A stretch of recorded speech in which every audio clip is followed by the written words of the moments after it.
I was born in Amarillo, Texas, and I was raised in Pasadena.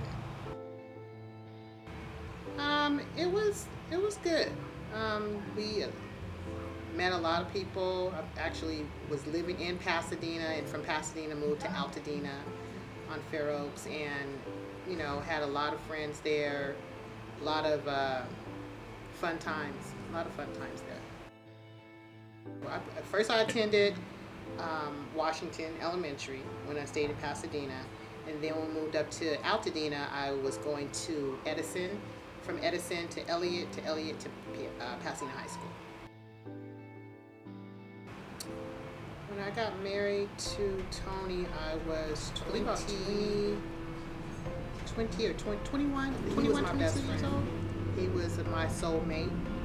I knew that almost instantly when I met him. But being married to him was just awesome. He was an awesome husband, a man of God. He turned out to be. He wasn't always that way, but in the end, he was a man of God, and he loved God tremendously. He was a great father, and we got to the point to where we would finish each other's sentences. That's how close we were. When people saw him, they saw me. We were always together. So that life with him was the best life ever that I had. Well, when I first dated Tony, he had a son. JR had a son. He was about 4 years old when I met him, and I didn't have any kids at that time. I was living actually in El Monte, and from El Monte, I moved with him in Pasadena, and his son was like, I felt like I gave birth to him. That's how much I loved him. And then from there, Tony, he ended up going to prison, and then I moved to Alhambra, and from Alhambra, then he was released, and then that's where we raised our family. So Taylor was born in 91. Taylor was born in 91, our daughter. And then from there, we had a son, Bryce, and he was born in 95. And from 95, then that's when we moved here to Covina, and we bought our home in Covina. But our lives were great. I mean, the kids got along.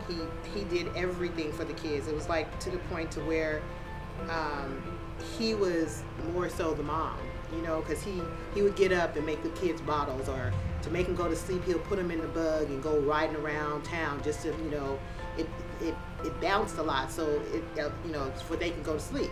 And that's what he would do. He would just go beyond doing things, and he loved his family with all of his might, with all of his soul. JR came to live with us. We would always get visitation and things like that, but he was living actually with his grandmother. And when we moved here in 96, and JR came to live with us when he was 16 years old. And Tony was always in his life. He came to live here. In fact, he loved being with his father. He loved being around his father. They were like best of friends. They go play basketball. They do all kind of things together, and it was when I found out was the point where he didn't really want to stay here in Covina, because he was doing a lot of things that weren't right, going back and forth with gangs and that we didn't know of, and doing things on the street that we didn't know of.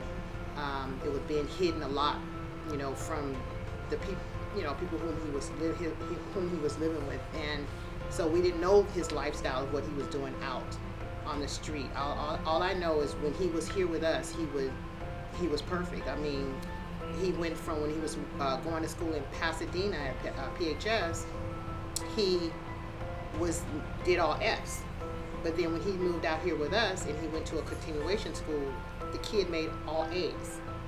And he was, I thought he was on track with things, but It's just something that kind of went wrong, completely wrong. Tony was trying to show JR a different way of living. He didn't want JR to grow up like he did. You know, he didn't want him to Tony wasn't in any type of gangs or anything like that, but he fought a lot when he was growing up and got into things that he wasn't supposed to get into, and he was trying to save his son from getting involved in any of that type of stuff. And it cost him his life.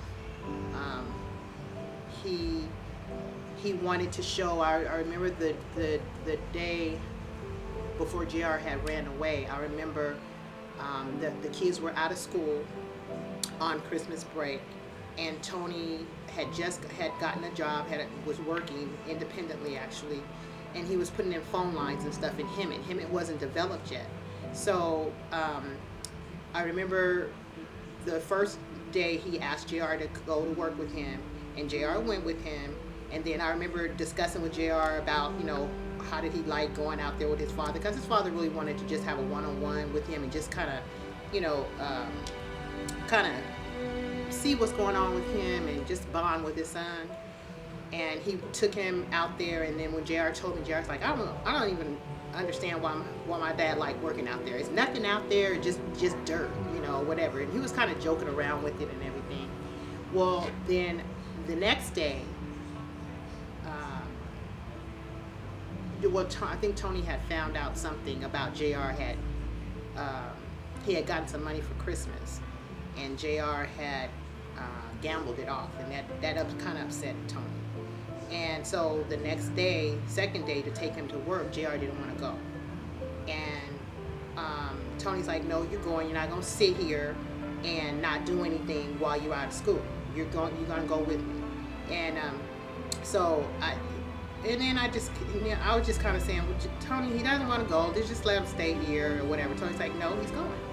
So they got in the car. They left. Tony had to come back. He forgot his money. And he came back and got his money.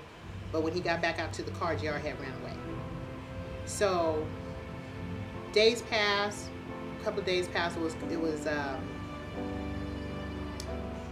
had went to church. And then Tony was saying something like, you know, he didn't know what to do, because I know that at that point in time we had custody of him. So, make a long story short, we ended up finding out that he was at his mom's place. So Tony said, okay, well, I'm gonna go over to her. He called her and spoke with her. And he said, I need to come out there. I need to make sure that he has his own living, you know, his own space for his bedroom and things like that. And so when JR overheard the conversation, he ran away from her house. So come January 3rd,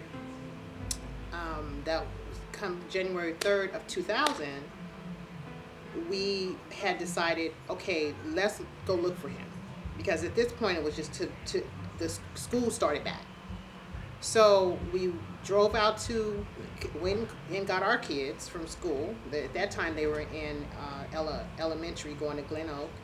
And we head out to Pasadena, trying to look for JR. We went from this place to this place to this place, found out he stole someone's bike, and, you know, and we were just trying to find out where he was, and we didn't know where to look.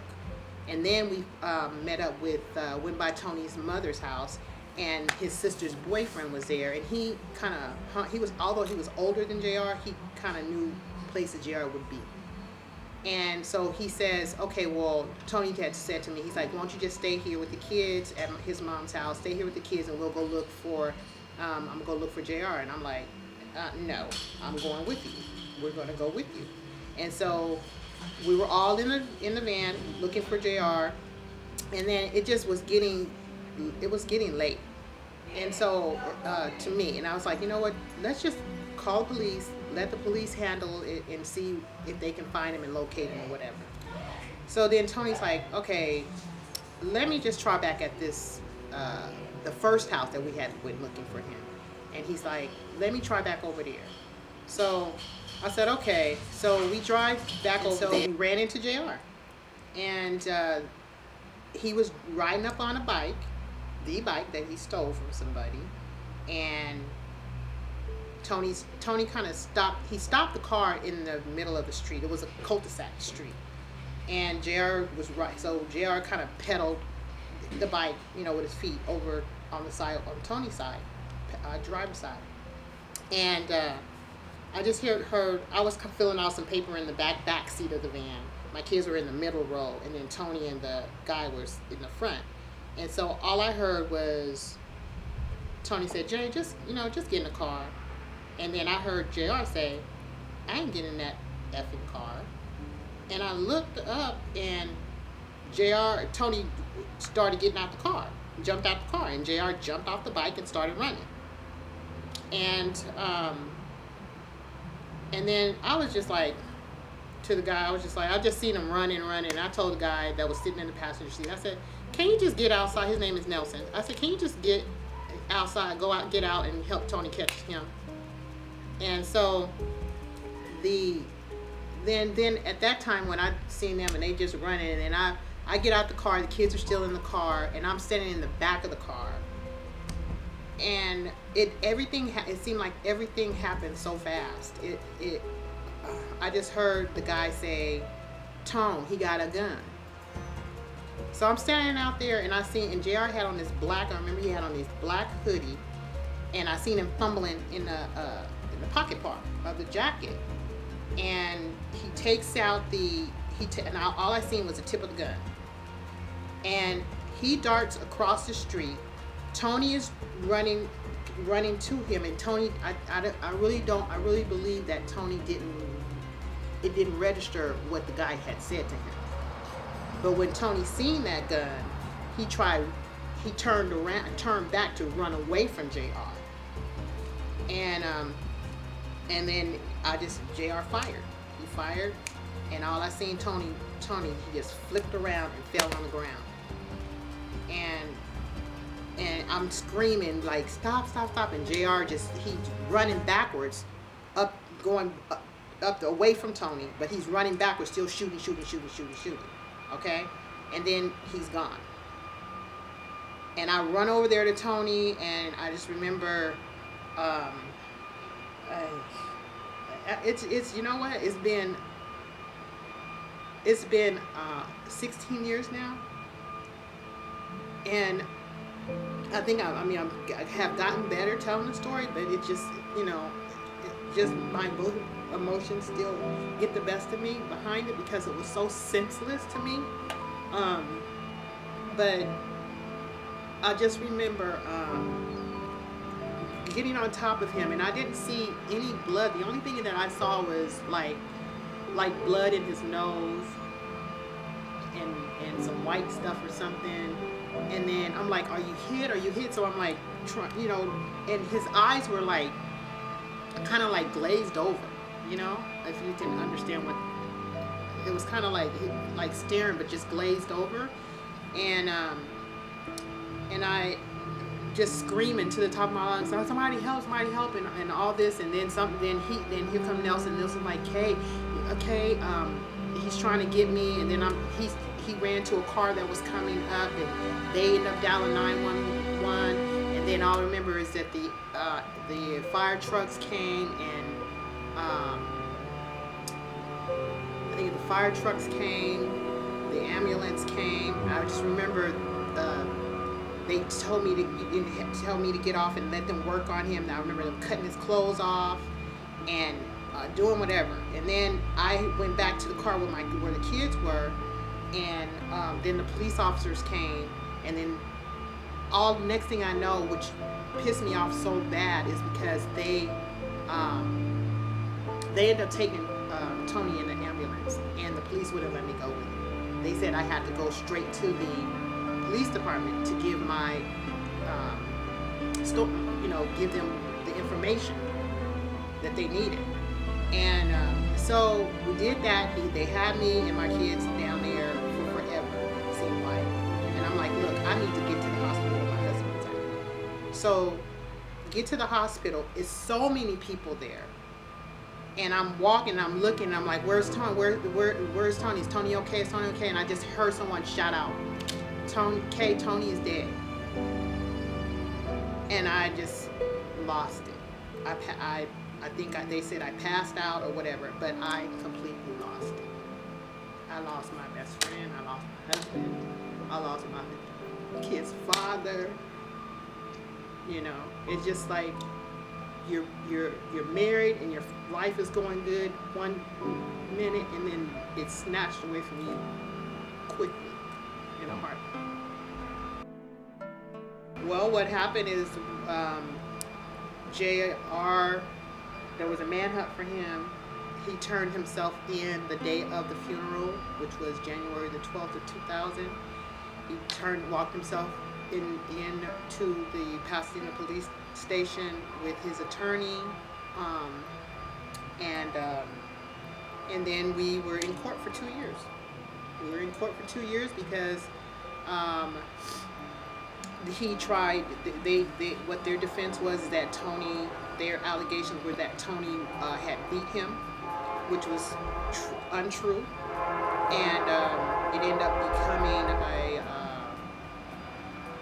I think it was a hung jury or something like that. But then the end result was that he pleaded to a lesser charge of manslaughter, so he got 20 years, and they tried him as an adult, and he has to do 18 years, so he'll be out. He will be out in 2 years. My relationship with him now is that I have a relationship with him now, and the only reason why I'm able to have a relationship with him now is because of God and God alone. When all of this happened, I wasn't in a place that I am now spiritually. I wanted, at the beginning, I wanted anything under the sun happened to him. But then I had to realize that that is my son too. It's Tony's son. It's Tony's blood. And trust me, even to this day, I still have my days of not wanting to speak with him, or not wanting to do whatever, because he calls, I've gone to visit him. I've taken his sister and brother to go visit him. He has, and the only reason why I did that is because I had to learn how to forgive. I mean, I was living for years and years after all of this happened in turmoil. I mean, I wasn't getting any of my blessings received from God whatsoever, because my heart had hardened to him, and I was just so angry and so pissed off and frustrated, and just every emotion that you can feel, that's what I was feeling. Okay, and now I'm in a place to where, you know, with my spirituality, my connection with God is by him saying and knowing his word says that if we don't forgive others, he can't forgive us. And nobody here on this earth has not committed a sin. And is his sin horrible? Absolutely, it's horrible. And like I said, I spoke with him today, and he knows my position. He knows, like, you know, I'll tell him, like, I don't feel like talking to you today, and he respects that. You know, he's asked for forgiveness. He's asked me for forgiveness, and all I can do is forgive him. You know, because he has to live with this all of his life too, what he did to his father. But I think it also, and I've read the Bible with him, and I've talked to him about the Bible, and he is reading the Bible, and he has, in my opinion, has changed his life, because he speaks of God, you know, and he did the right thing, asked me to forgive him. He's asked God to forgive him. He's asked his brother and sister to forgive him, you know.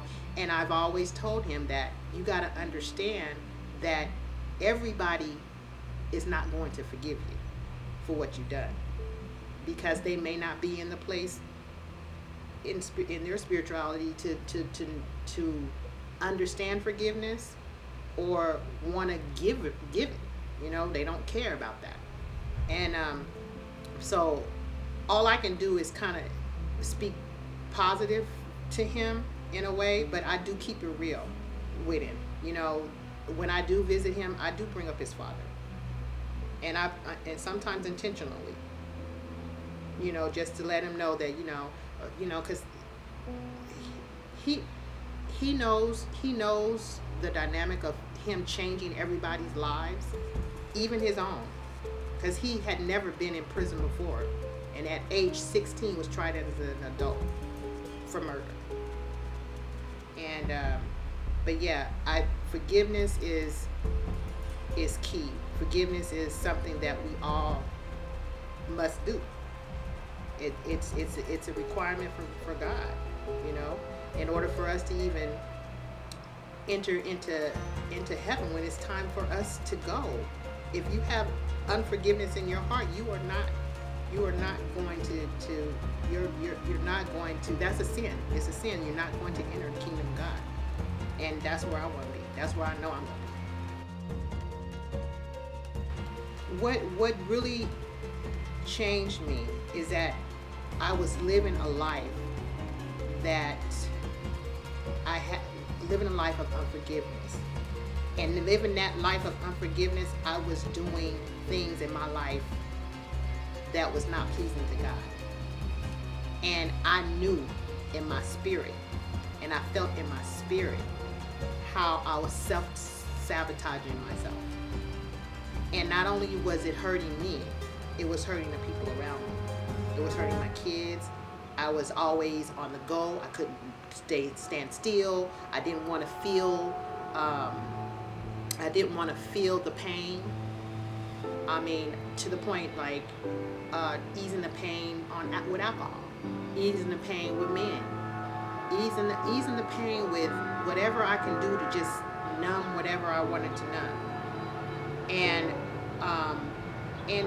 I heard his voice. I heard God's voice, like, daughter, you about to really get reckless right now, and you are going to die.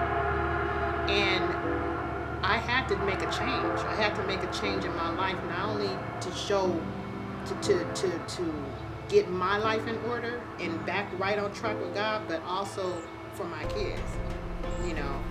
And I think I'm in a place now where I know how to speak about forgiveness. I know how your life can be the difference of not having forgiveness in your heart to having forgiveness in your heart, because he no longer had that power. JR no longer had that power over me.